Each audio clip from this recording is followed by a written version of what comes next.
Inissuehan mo ng permit. Pala, big boss pala ng Pogo ito. Eh, ano kinontribute ni Alice Go sa campaign kitty mo? Akala mo rito sa Alicel Aqua Farm? Ay, wala po akong alam dyan. Wala ka. Let me continue, Madam Chair. I'd like to ask questions to the former mayor of Bamban, Mayor Feliciano. Mayor Feliciano? Yes, sir. Inibitahan yata kayo last hearing, di kayo nakapunta? Is it true? Yes, Your Honor, Senator Bakit? Chair. Yeah, there was a previous commitment. The problem was the message came in only that Friday, late afternoon. And Alright. the hearing was on a Monday. It's good that you acceded to the invitation of this committee to appear today. Yes, sir, no problem, sir. Your All right. Honor. Gaano ka katagal naging mayor ng Bamban?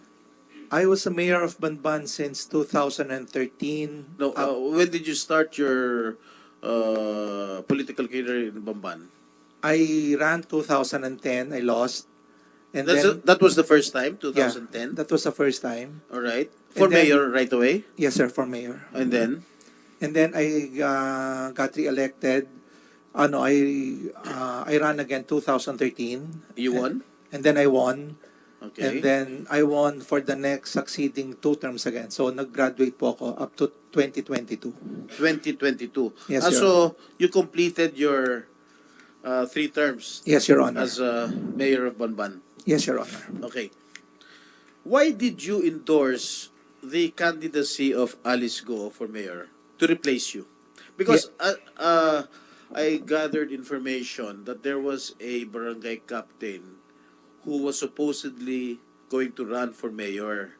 And at nag-usap na raw kayo na siya yung next mayor na endorse nyo. And all of a sudden, you endorsed the candidacy of Alice Go. Is that right? Yes, sir. There was a barangay captain who Yes, wanted sir. to run for mayor, but Yes, sir. unfortunately, he did not get your endorsement. And instead, you endorsed the candidacy of Alice Go. Yes, sir. That's right. Yes. Why is that so? To make the long story short, yung barangay captain na yon, he was supposed to be my predecessor. Yes. But the problem was... Predecessor or successor? Successor pala, sorry. Successor. But the problem was, during my last term, I decided to run for congressman for the 3rd District. Did you run for congressman? Yes, I ran for congressman. Unfortunately, you lost. Unfortunately, I lost. Who was your opponent then? Kong Bong Rivera. All right. Okay. And Material. then, during the time that I was campaigning, he insisted that I don't run for congressman because I already endorsed Congressman Noel Rivera to him. So, ang nangyari doon, hindi ka pwede tumakbo kasi in-endorse mo na si Congressman Noel, hindi ko siya pwedeng iwanan. So sabi ko, that's not a problem with me. Kahit na ang mayor ko, ikaw, walang problema, dalawa yung congressman mo. But he insisted na hindi pwede, so siniraan nila ako. So on late notice, No, was that during the campaign period already? No, prior to that. Prior to yeah, that. prior to that, Wala pang filing ng COC. wala pa po. This Okay. was after already the pandemic. Okay. So when I decided to run for congressman, sabi niya, hindi pwede. Kailangan ako lang ang tatakbo, suportahan mo ko. Sabi ng barangay captain. Yes.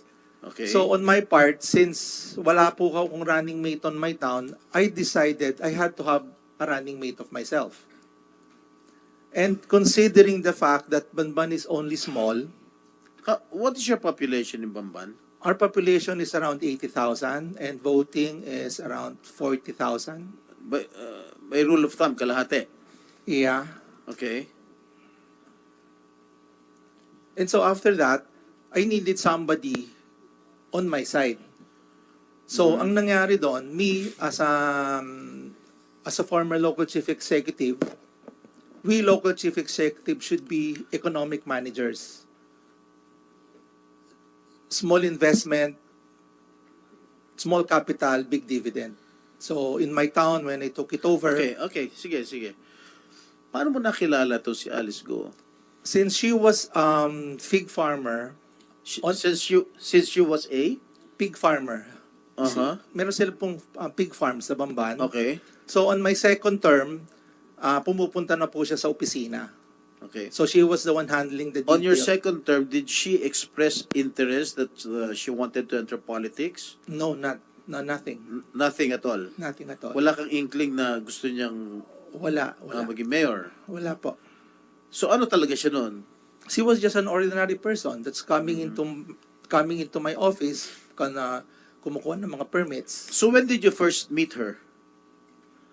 Siguro 2016?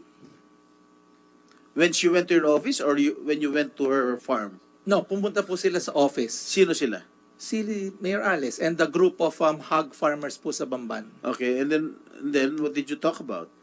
Yun nga, the problem with the business in the pig industry, since ang Bamban po is mostly an agricultural town, so there were certain things na kailangan i-address, yung foul smell, that's why Bamban is not progressing because of the foul smell in the area. And of course, since we need to increase the income of the town, I was lobbying for them to help us out. So that was the only time na nagkilala po kami, Your Honor. Okay, sa pagkakaalala ninyo, kailan nag-apply ang Baufulad ng permit sa Bamban? Baufulad started out for the reclassification of the land for lease rentals po. This was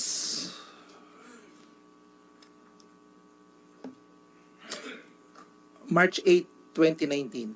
March 8, Opo. 2019? Yeah. You were still the mayor then? Yes, sir. Okay. Sino ang nag-facilitate? Sino ang humingi ng pumunta sa opisina mo para kumuha ng permit ng Baufulad? Si Miss Alice Guo. Siya mismo. Yes, sir. Okay. Itong si Zun Yuan at Hong Sheng Gaming Corporation, kailan po sila nag-apply ng business permit sa'yo? Ang dinaanan ko lang po dyan was Hong Sheng. Hong Sheng. Yes, Sino sir. in behalf of Hong Sheng, sino nagpunta sa'yo?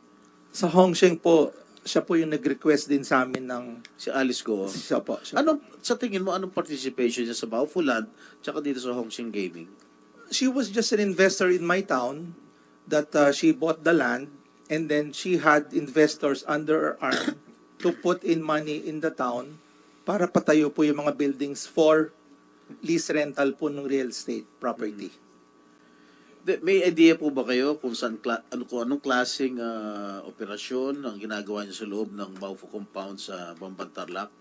Ay, wala po. Kayong nakaupong mayor? When I was mayor already, but just they got the loan from us.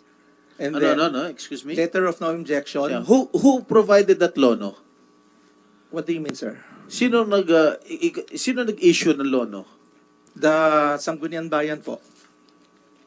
During your time? During my so time. you approved it? No, hindi po ako. There was the Sangguniang Bayan approved the letter of no objection. This is Yes, a but resolution. of course, when they approve it, the mayor will also sign. I didn't sign the document, Your Honor. The document is signed by the SB Secretary and the Vice Mayor. But you were, as mayor, aware ka dun. Yeah, I was aware, but I wasn't part of that document. I am part already of the building permits and the other things with regards outside of that reclassification, Your No, Honor. you mean to say you did not sign is that an ordinance? It's a resolution, Your It's a Honor. resolution. Yes, Your The Honor. mayor doesn't sign the resolution when approved by the Sangguniang Bayan? The mayor doesn't sign the resolution, Your Honor. Only the Vice Mayor. Well, nung panahon namin, dumadaan sa amin eh. Anyway, nag-issue ka ba ng travel pass kay Wang Ziang, the incorporator of Baofu? As I could recall, Your Honor, during the time of the pandemic, if a legitimate business owner comes to my office and asks for a travel permit in order to move out of Banban and coming to Banban because may negosyante sila, yes, probably I did, Your Honor. You did. Why? Your Honor, you're a businessman and then they need to travel back and forth to Fontana. But you didn't check his background? No, Your Honor. Why did you not check his background? Nagbibigay ka na lang ba kahit sino ba mag-apply ng permit sa'yo? Walang due diligence? Wala na, Your Honor, because during the time it was pandemic already. And wala na pong negosyo sa Katulad bayan. nito, big boss pala ng Pogo itong Wang Ziyang. So it's pag-aaralan na po natin ngayon na dapat sa susunod, kailangan po, bago tayo gumawa ng mga dokumentong ganon, kailangan ma-check na po sila. Hindi, as mayor, command responsibility mo yan. Yes. Mayor din ako. Yes, That's sir. my command responsibility as mayor.